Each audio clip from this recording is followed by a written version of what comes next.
మొత్తంగా కుప్పం, మంగళగిరి, పిఠాపురం నియోజకవర్గాల్లో గెలిపే లక్ష్యంగా వైసీపీ పూర్తి ఫోకస్ పెట్టింది.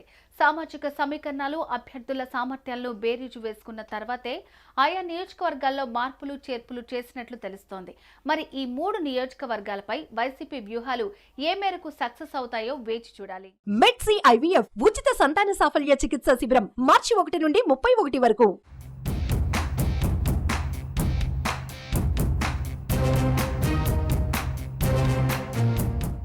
ఏపీ ఎన్నికల్లో వైసీపీ వ్యూహాత్మకంగా అడుగులు వేస్తోంది. వైనాట్ 175తో పాటు వైనాట్ కుప్పం నినాదంతో సీఎం జగన్ ఎన్నికల బరిలోకి దిగారు. పార్టీల అధినేతల్ని వారి సొంత నియోజకవర్గాల్లో దెబ్బతీసేందుకు ప్రయత్నాలు మొదలుపెట్టినట్లు తెలుస్తోంది. ముఖ్యంగా తెలుగుదేశం పార్టీ అధినేత చంద్రబాబు, జనసేన అధ్యక్షుడు పవన్ కళ్యాణ్, టీడీపీ ముఖ్యనేత నారా లోకేష్ పోటీ చేస్తున్న 3 నియోజకవర్గాలపై వైసీపీ స్పెషల్ ఫోకస్ పెట్టింది. ఇందుకు గత కొన్ని నెలల ముందు నుంచే గ్రౌండ్ ప్రిపేర్ చేస్తున్నారు.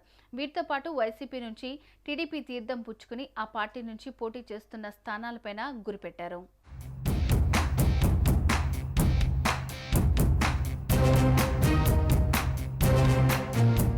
చిత్తూరు జిల్లా కుప్పం ఈ నియోజకవర్గం టీడీపీకి కంచుకోట. 1983 నుంచి అంటే పార్టీ పెట్టినప్పటి నుంచి ఇక్కడ టీడీపీదే గెలుపు.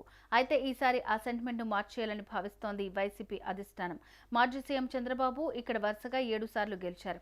మరోసారి తన అదృష్టాన్ని పరీక్షించుకుంటున్నారు. చంద్రబాబు వరుసగా విజయాలు సాధిస్తున్న కుప్పంపై జగన్ ఫోకస్ పెట్టారు. ఇక్కడ చంద్రబాబుకు పోటీగా వైసీపీ తరపున భరత్ ను బరిలోకి దించాలని నిర్ణయించారు. కుప్పం నియోజకవర్గంపై వర్క్ చేస్తున్న మంత్రి పెద్దిరెడ్డి, ఎంపీ రెడ్డప్ప, ఎమ్మెల్సీ భరత్లు నియోజకవర్గంలో గట్టిగానే పాక వేశారు. స్థానిక సంస్థల ఎన్నికల్లోనూ కుప్పం నియోజకవర్గంలో వైసీపీకి ఊహించని ఫలితాలు వచ్చాయి. నియోజకవర్గంలో దాదాపు 70% సీట్లు వైసీపీ గెలుచుకుంది. తెలుగుదేశం పార్టీకి మొదటి నుంచి కంచుకోటగా ఉన్న కుప్పం మున్సిపాలిటీపై వైసీపీ జెండా ఎగిరింది.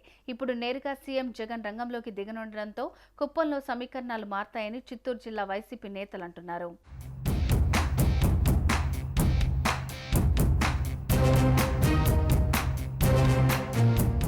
టీడీపీ నుంచి నారా లోకేష్ బరిలో దిగుతున్న మంగళగిరి నియోజకవర్గంపై ఎప్పటి నుంచో వైసీపీ స్పెషల్ ఫోకస్ పెట్టింది.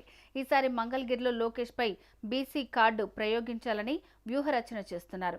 ఇందులో భాగంగా ప్రస్తుత ఎమ్మెల్యేగా ఉన్న ఆర్కేను కాదని మంగళగిరి ఇన్ఛార్జిగా గంజి చిరంజీవిని నియమించిన జగన్ చివరకు మనసు మార్చుకున్నారు.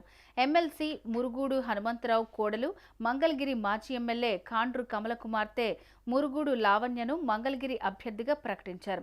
వాస్తవానికి తనను కాదని గంజి చిరంజీవిని మంగళగిరి ఇన్ఛార్జిగా నియమించడంపై తొలుత కినుక వహించి కాంగ్రెస్ పార్టీలోకి వెళ్లిన ఆర్కే ఆ తర్వాత వ్యూహం మార్చి మళ్లీ వెనక్కొచ్చారు. సీఎం జగన్ ను కలుసుకుని వైసీపీ అభ్యర్థి విజయానికి కృషి చేస్తానన్నారు ఆర్కే. మంగళగిరి ఇన్ఛార్జిగా ఉన్న గంజి చిరంజీవిని కాదని మురుగుడు లావణ్యను అభ్యర్థిగా ప్రకటించడం జగన్ వ్యూహంలో భాగమే అంటున్నారు.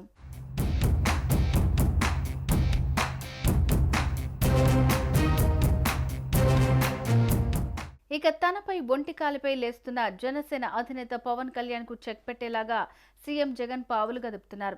ఈసారి పవన్ పిఠాపురం నుంచి పోటీ చేస్తారన్న ప్రచారంతో ఇప్పటికే అక్కడ ఇన్ఛార్జిగా బాధ్యతలు చేపట్టిన ఎంపీ వంగ గీతను వెనక్కి పిలిపించినట్లు తెలుస్తోంది. పవన్ కు ధీటైన అభ్యర్థి కోసం అన్వేషిస్తున్నారు. ముద్రగడ పద్మనాభాన్ని పార్టీలోకి తీసుకుని ఆయన్ను పిఠాపురం నుంచి పవన్ కళ్యాణ్ పై బరిలో దింపాలని యోచిస్తున్నారు.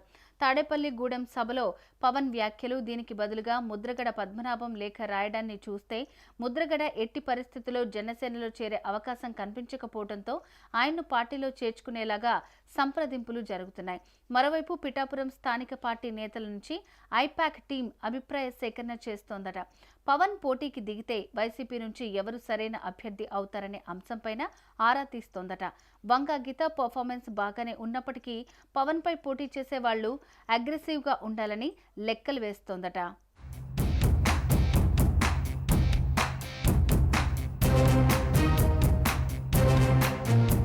మొత్తంగా కుప్పం, మంగళగిరి, పిఠాపురం నియోజకవర్గాల్లో గెలిపే లక్ష్యంగా వైసీపీ పూర్తి ఫోకస్ పెట్టింది.